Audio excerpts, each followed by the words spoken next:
로마서 1장에서 3장까지는 모든 사람은 죄인이다. 고로 예수 그리스도가 필요하다. 로마서 4장은 아브라함과 다윗을 예로 들어서 구원받는 것은 믿음은 무엇인가를 설명을 했습니다.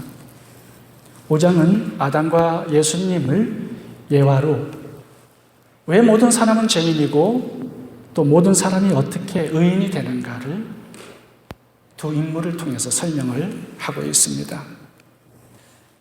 왜 모든 인간은 죄인일까요?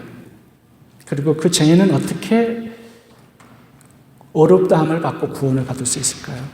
이 로마서 5장은 1, 2, 3, 4장까지를 요약하고 그 다음에 6장부터 로마서 16장 마지막까지를 이끌고 가는 굉장히 중요한 주제입니다.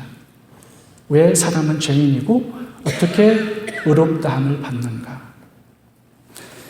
두 가지 주제로 말씀을 오늘 같이 살펴보도록 하겠습니다. 설교노트 뒷장은 저희들이 큐티 시간에 같이 나누도록 하겠습니다. 12절을 같이 봅니다. 그러므로 이러므로 한 사람으로 말미암아 죄가 세상에 들어오고 죄로 말미암아 사망이 왔나니, 이 한 사람은 아담을 가리키는 것이죠.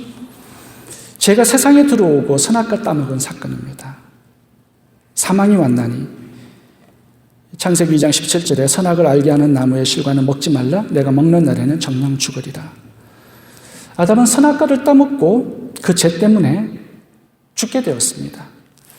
여기까지는 우리가 다 아는 사실입니다. 그런데 우리가 이해하기 어려운 구절이 12절 후반부에 나옵니다. 12절 후반부를 제가 읽겠습니다. 이와 같이 모든 사람이 죄를 지었으므로 사망이 모든 사람에게 이르렀느니라. 이와 같이, 이 단어는 아담과 똑같이라는 단어입니다. 모든 인간들이 아담과 똑같은 죄를 지었다. 그래서 모든 인간들도 아담과 동일한 사망이 찾아왔다는 것입니다. 그러니까 아담과 그 후손들을 동일한 범죄자로 싸잡아서 몰고 있습니다.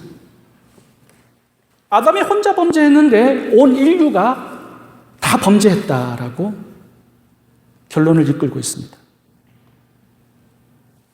그래서 아담이 받는 사망을 모든 인류가 똑같이 받고 있다, 이렇게 말씀합니다. 이거 굉장히 받아들이기 어려운 논리입니다. 우리는 아담이 선악과를 따먹을 때 거기 있지도 않았습니다. 태어나지도 않았습니다. 선악과가 어떻게 생겼는지도 모릅니다. 그런데 선악과를 아담이 따먹을 때 우리도 그 속에 속해서 함께 따먹고 죄인이 되었고 함께 죽었다, 이렇게 나오는 겁니다. 이해됩니까? 이게 굉장히 어려워요. 너무 억지 주장 같아 보이는데요. 신학자들이 이 로마서 12장을 세 가지 이론으로 설명을 합니다. 첫 번째는 모방설입니다. 아담의 불순종을 그 후손들이 그대로 모방해서 다 죄를 짓기에 재현이 되었다. 두 번째는 유전설입니다. 아담의 죄에 부패한 본성을 우리가 유전적으로 물려받아서 죄를 짓기에 죄인이 되었다. 세 번째가 있는데 이게 되게 중요합니다. 이게 대표설입니다. 대표설. 아담이 온 인류의 대표이기에 그가 범죄할 때 모든 인류가 그 대표 속에 속해서 그 대표를 따라서 죄를 짓고 다 죄인이 되었다. 이게 원죄입니다. 아담이 범죄할 때 우리도 같이 범죄했다.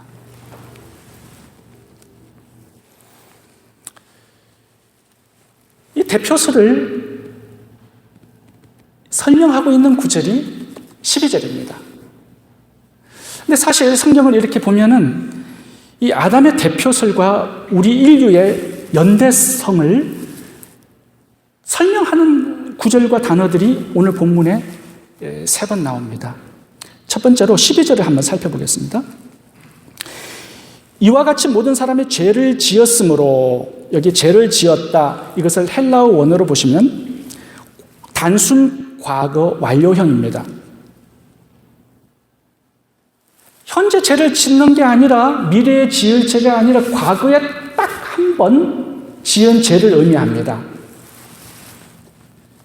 모든 사람이 죄를 지었다. 다시 말하면 아담이 선악과를 따먹고 죄를 지을 때 앞으로 태어날 모든 후손들도 아담과 함께 다 선악과를 따먹고 죄를 짓고 죽음이 왔다. 이 뜻입니다. 또 하나 19절도 보겠습니다. 19절을 제가 읽겠습니다. 한 사람의 순종치 아니함으로 많은 사람이 죄인 된 것 같이, 죄인 된 것 같이, 여기서도 동사가 단순 과거 완료형입니다. 그러니까 아담이 선악과를 따먹을 때 그때 죄인이 된 것입니다. 온 인류가. 아담이 선악과를 따먹는 그 시간 속에, 그 공간 속에 온 인류, 그 후손들이 다 들어가 있었다라는 뜻입니다. 15절도 한 번 더 보겠습니다. 15절. 곧 한 사람의 범죄를 인하여 많은 사람이 죽었은적, 이 죽었은적 이 단어도 헬라어로 단선 과거 완료형입니다. 우리가 태어나기 몇천 년 전에 에덴 동산에서 아담이 선악과를 따먹고 범죄해서 죽었을 때 우리들도 같이 그때 죽었다라는 것입니다. 이 성경이 강조하는 것이 대표와 함께하는 연대성입니다. 연대성은 그 대표와 함께 연대해 있는 공동체의 모든 사람이 운명을 함께 한다는 것입니다. 그러니까 소속된 모든 사람들의 운명을 대표와 하나로 묶어서 한 몸으로 본다는 거예요. 이게 대표설과 연대성의 설명입니다. 여러분, 결론은 이것입니다. 오늘 본문의 결론은 인간을 죄인이라 정의하는 것은 악을 행했느냐 안 행했느냐 하는 문제와 별개라는 거예요. 행동 이전의 문제라는 겁니다. 성경이 모든 사람을 죄인이라 정의하는 이유는 대표되는 아담이 범죄자이고 모든 사람이 아담을 대표로 하는 공동체에 소속이 되었고 연대에 있기 때문이라고 말씀을 하고 결론을 내리고 있습니다. 여러분, 아담을 대표로 하는 그 후손들, 우리가 연대에 있습니다. 그 대표와. 그 대표가 범죄했을 때 우리도 그 속에서 함께 범죄해서 함께 죽었다라는 겁니다. 여러분, 증거가 뭡니까 그러면? 증거가 있나요? 오늘 본문에는 사도 바울이 그 증거를 하나 제시하고 있습니다. 14절을 보겠습니다. 14절 제가 읽겠습니다. 그러나 아담으로부터 모세까지 아담의 범죄와 같은 죄를 짓지 아니한 자들 위에도 사망이 왕노릇하였나니. 17절에도 보면은 생명이 한 사람 아담으로 말미암아 왕노릇하였은즉, 사망이 모든 사람에게 왕노릇했다라고 기록하고 있습니다. 14절과 17절에. 율법 이전에 있었던 사람이라든지 율법 이후에 있는 사람과 상관없이 모든 사람들이 다 죽는다는 것입니다.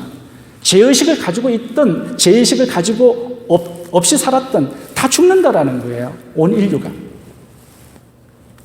그러므로 인류는 다 죄인이다라는 결론을 맺고 있습니다. 죄의 삭은 사망이기 때문에 죽지 않는 사람이 한 사람도 없어요. 그러니까 모든 사람들이 다 죄인이다라는 결론을 맺고 있는 것입니다. 나는 죄인이 아닙니다. 그런 사람도 다 죽어요. 나는 선하고 착하게 살았습니다. 그런 사람도 다 죽어요. 왜요? 죄가 있기 때문에. 근데 중요한 것은 엄마 뱃속에서 갓 태어난 아이들도 죽는다는 사실입니다. 여러분, 아이들은 죄가 없습니다. 무슨 미워했겠어요? 누굴? 거짓말했겠어요? 무슨 간음을 했겠습니까?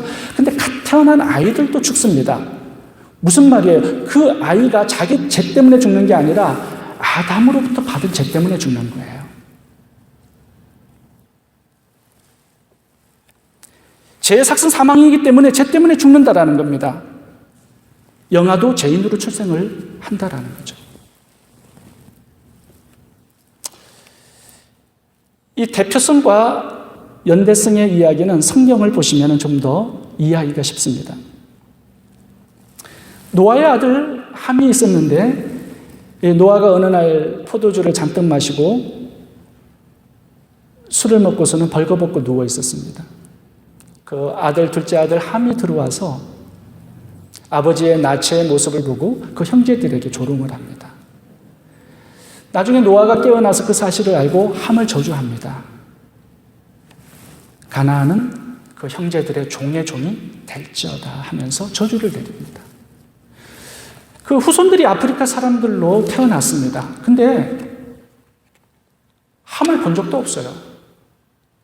단지 그의 후손으로 태어났다는 것 때문에 그 저주, 그것이 그들에게 적용되어 살아가고 있습니다. 이게 대표성과 연대성의 이야기예요.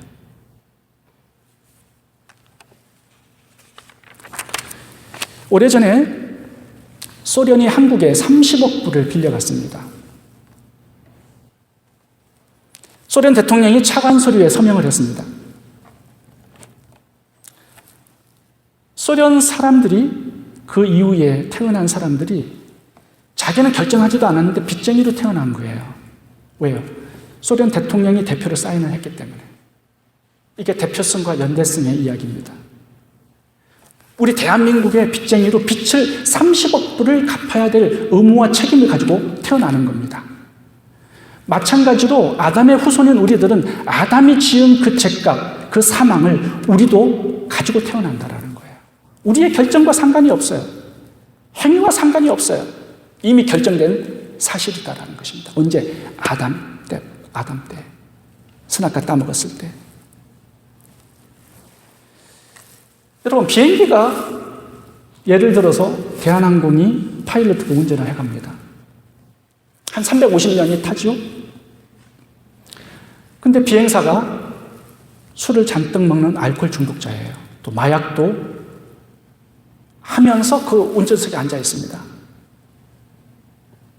하늘인지 바다인지 모르고 그냥 운전해 간다고 이제 생각해 보십시오. 그 운전사가 잘못 운전해서 바다에 침몰한다면 승객들은 자기 결정과 상관없고 자기는 아무 잘못도 하지 않았습니다. 그런데 대표를 잘못 만났기 때문에 죽는 거예요. 대표성과 연대성이 연결되어 있다는 겁니다. 아담과 그의 후손이 연결되어 있는 것처럼. 여러분, 5장 15절부터 중요한 단어가 하나 나옵니다.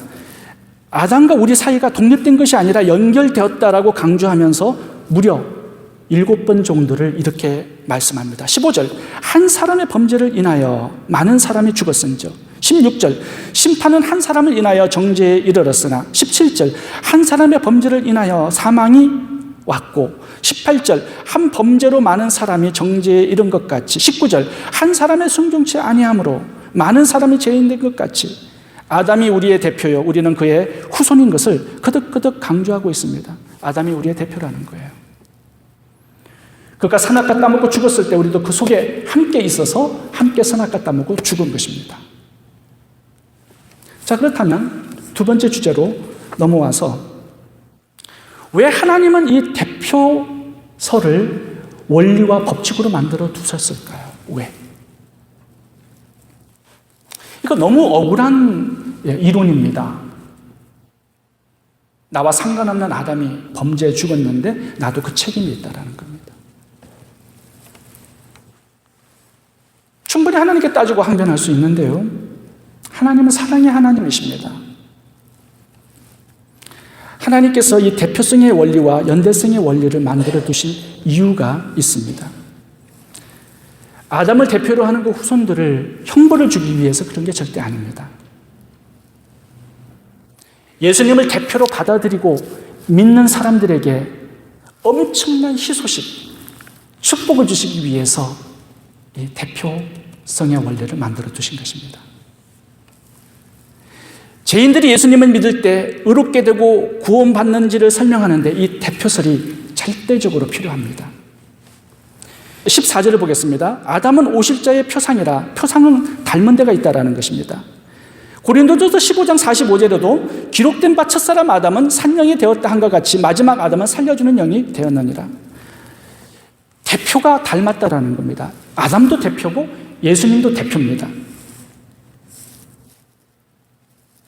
인류를 대표하는 대표성을 가졌습니다. 두 사람이.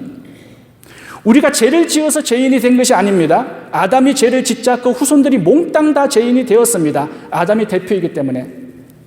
우리가 선을 행해서 의인이 되는 것이 아닙니다. 예수님이 십자가의 피를 흘리자 그 피를 믿는 자가 몽땅 다 의인이 된 것입니다. 예수님이 대표이기 때문에 그런 것입니다. 이게 누구를 대표로 삼느냐에 따라서 그 운명이 달라지는 거예요. 우리의 행동과는 상관없이 아담을 대표로 모셨기 때문에 함께 죽는 거예요. 마찬가지로 우리의 행위와는 상관없이 예수님을 대표로 받아들였기 때문에 그분의 의로움이 우리의 의로움이 되는 것입니다. 이 대표성을 설명하기 위해서 아담을 두신 거예요.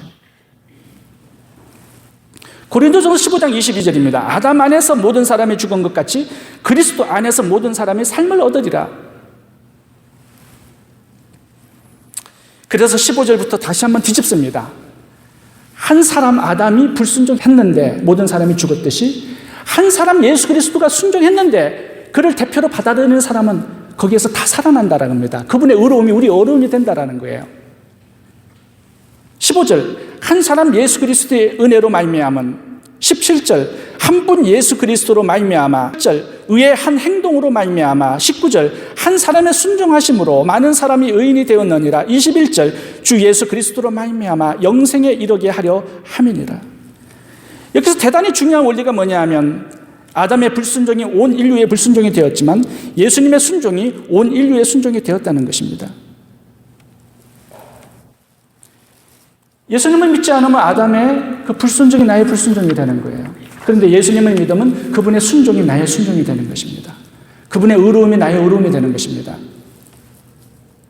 예수님의 십자가 죽음이 내 죽음이 되는 것이요. 예수님의 부활이 내 부활이 되는 것이요. 심지어 예배소서 2장에 보시면 예수님이 하나님의 우편 보좌에 앉으실 때 우리도 그 보좌에 같이 앉았다 이렇게 기록하고 있습니다. 얼마나 놀라운 일인지 몰라요. 그래서 여러분 대표를 빨리 바꾸셔야 합니다. 줄을 잘 서야 되는 거예요. 옛날에는 아담의 줄 섰습니다. 이거는 사망을 결론으로 맺는 거예요. 이제 예수님 앞에 줄을 서서 예수님을 대표로 삼을 때 그분이 가진 모든 축복들이 나의 것으로 전이 된다는 것입니다. 창세기 5장에 보면은 아담의 족보가 죽고로 계속 나오는데 1장에 예수님의 족보를 보시면 전부 다 낳고 나옵니다. 죽음의 족보와 생명의 족보, 어느 족보에 내가 들어가야 하겠습니까? 누구를 대표로 받아들여야 되겠습니까? 당연히 예수 그리스도죠.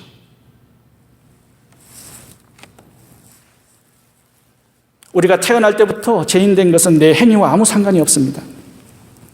우리가 의인되는 것도 마찬가지입니다. 내 행위와 아무 상관이 없습니다. 예수님을 믿는 순간 대표 되신 예수님이 의로우시니까 그분을 대표로 연대하는 모든 사람들은 다 자동적으로 대표 때문에 의롭게 되는 것입니다.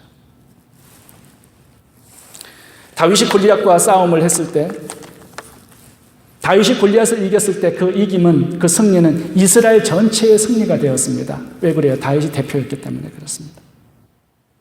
2002년도 월드컵 때 대한민국이 4강까지 올라갔는데요. 그 대표 선수들이 이겼으니까 대한민국 전체의 승리였습니다. 왜? 그들이 국가 대표, 우리들의 대표였기 때문에 그래요.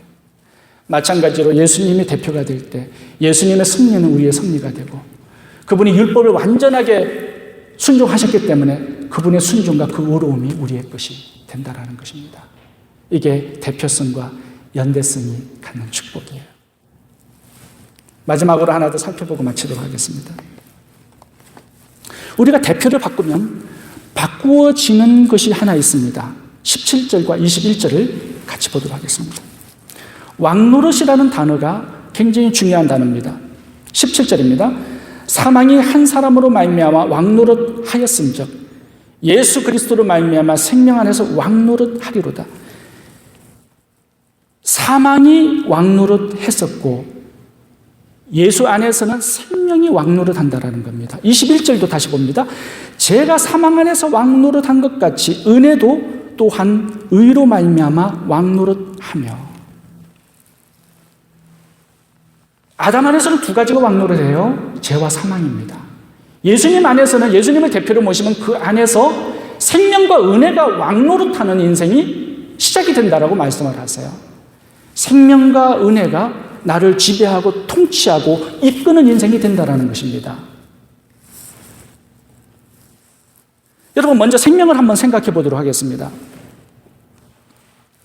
아담 안에 있는 이 사망은 최악의 상태입니다. 사망에다가 더 수치를 줄 수가 없습니다. 시체는 이미 다 끝난 거예요. 무슨 소망이 있고 뭘 기대할 수 있겠습니까? 죽음 앞에.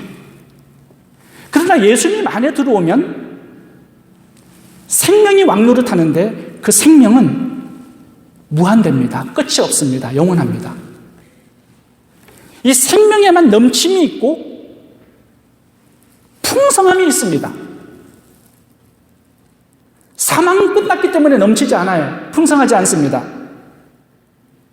이 생명 안에만 부유함, 풍성함, 충만함, 넘침이 있습니다. 씨는 생명이 있기 때문에 자라고 열매 맺고 번식을 합니다. 우리의 생명도 마찬가지입니다. 예수 그리스도의 생명이 왕노릇하기 때문에 우리의 인생은 더 풍성하고 열매 맺고 흘러넘치고 확장되어 나아가고 하나님의 영광을 위해서 일함으로 하나님께 주시는 상급이 또 어마어마하다라는 말씀을 하고 있는 것입니다. 은혜가 왕노릇한다고 또 말씀하죠. 이 은혜를 한번 살펴보겠습니다.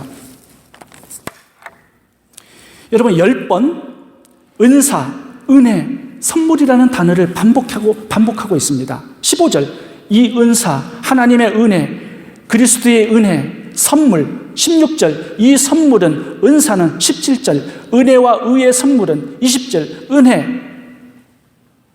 그런데 여기에서 끝나지 않고 한 단계 더 넘어갑니다. 15절 보세요. 더욱 넘쳤으리다. 더욱 넘친다고 말씀합니다. 17절, 더욱 은혜와 의의 선물을 넘치게 받는 자들. 20절, 은혜가 넘쳤나니. 더욱 넘쳤다. 하나님이 주신 은사, 은혜, 선물이 더욱 흘러 넘쳤다. 이렇게 기록하고 있습니다. 예수님 안에는 은혜가 왕노릇합니다. 내 주위에 있는 이웃들이 하나님 주시는 그 은혜를 함께 맛보고 함께 누릴 수 있도록 엄청나게 많이 주신다라는 거예요. 흘러 넘치게. 아브라함 같은 사람은요, 열방을 축복하는 복의 근원이 되게 하셨어요. 그런 축복을 우리에게 왕노릇하게 하시겠다라는 것입니다.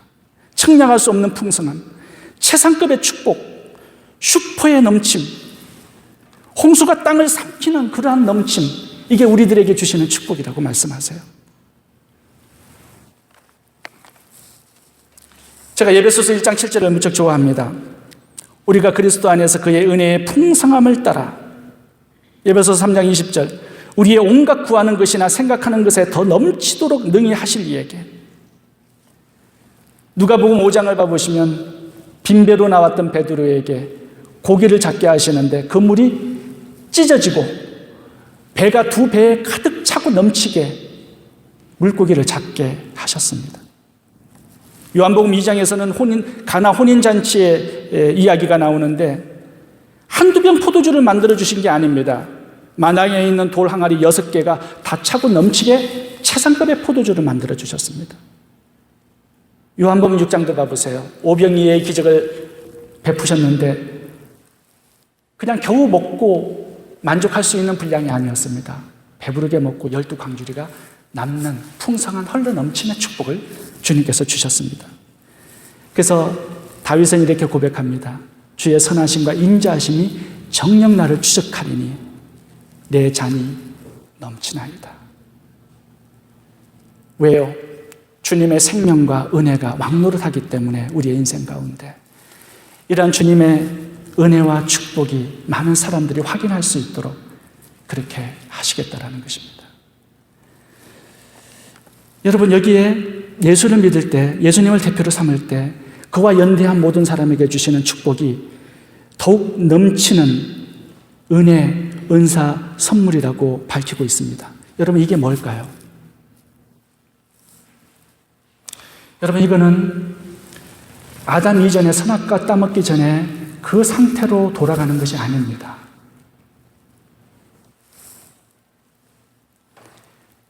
우리가 잠시 범죄케 하신 다음에 예수 그리스도 안에서 새롭게 창조하셨는데 재창조를 하신 거예요. 예수님 안에서. 그때는 예수님의 신부로 창조하시는 겁니다. 하나님의 자녀로 창조하시는 것입니다. 아담은 그리스도의 신부는 아니었습니다. 그러나 범죄한 이후에 예수 그리스도를 믿는 자들에게는 당신의 자녀, 그리스도의 신부로 이 흘러넘치는 더 큰 은혜와 축복을 주신다라는 것입니다. 그리스도의 수준으로, 하나님의 수준으로 더 업그레이드 하셔서 자꾸 넘치는 축복을 우리들에게 주신다라는 거예요. 여러분, 천국을 상속하는 상속자로 우리를 만들어 주셨다라고 말씀합니다. 상속자는요, 아무나 되는 게 아니라 아들만이 상속자가 될 수 있는 거예요. 하나님의 아들만이. 그 하나님의 아들을 우리가 되게 하신 겁니다. 그리고 이 천국을 우리에게 넘겨주시는 거예요. 왜요? 그리스도의 신부가 되었기 때문에 신랑의 그 모든 것이 우리의 것입니다. 이게 대표성과 연대성의 축복입니다. 예수 그리스도를 신랑으로, 구세주로, 대표로 삼을 때 그가 가진 모든 것이 우리가 연대하게 되는 거예요. 관계하게 되는 거예요. 우리의 것이 되는 거예요. 그래서 여러분, 예수님을 믿으시고 이 차고 넘치는 은혜와 선물을 다 받으시기를 바랍니다. 기도하겠습니다. 좋으신 하나님, 아담의 후손으로 태어나 우리의 결정과 상관없이 죄인이 되었습니다. 이제는 예수 그리스도를 대표로 영접하고 믿고 예수 그리스도의 그 의로움이 우리의 어려움이 되었고 예수 그리스도의 부활과 성천과 그 보좌에 앉으심이 우리의 것이 되게 하셨습니다. 예수 그리스도 안에 생명과 은혜가 왕노릇하는 인생을 살게 하시니 감사합니다. 예수 그리스도 안에 있는 은사, 은혜, 선물이 더욱 차고 넘치는 남은 생애가 되도록 이끌어 주옵소서. 예수님의 이름으로 기도하옵나이다. 아멘. 다 일어서시겠습니다. 당신의 생명을 죽여서 우리를 살려주시고 우리를 하나님의 자녀로 그리스도의 신부로 삼아주셨습니다. 그 사랑, 그 은혜를 잊지 않기를 바랍니다. 그 사랑과 은혜에 합당한 인생을 살고 그 은혜를 보답하는 인생을 살기 바랍니다. 생명과 바꾼 주의 사랑을 잊지 않게 하소서. 나를 위해 흘렸던 주의 눈물 잊지 않게 하소서. 주의 긍휼과 주의 선하심 내가 묵상하오니 내 영혼 위해 베푸신 주의 은혜 잊지 않게 하소서. 감사합니다. 주님 고맙습니다. 그 사랑 때문에 그 눈물 때문에 주 앞에서 예배한 우리 다시 한번 고백합니다. 생명과 바꾼 주의 사랑을 잊지 않게 하소서. 나를 위해 흘렸던 주의 눈물 잊지 않게 하소서. 주의 긍휼과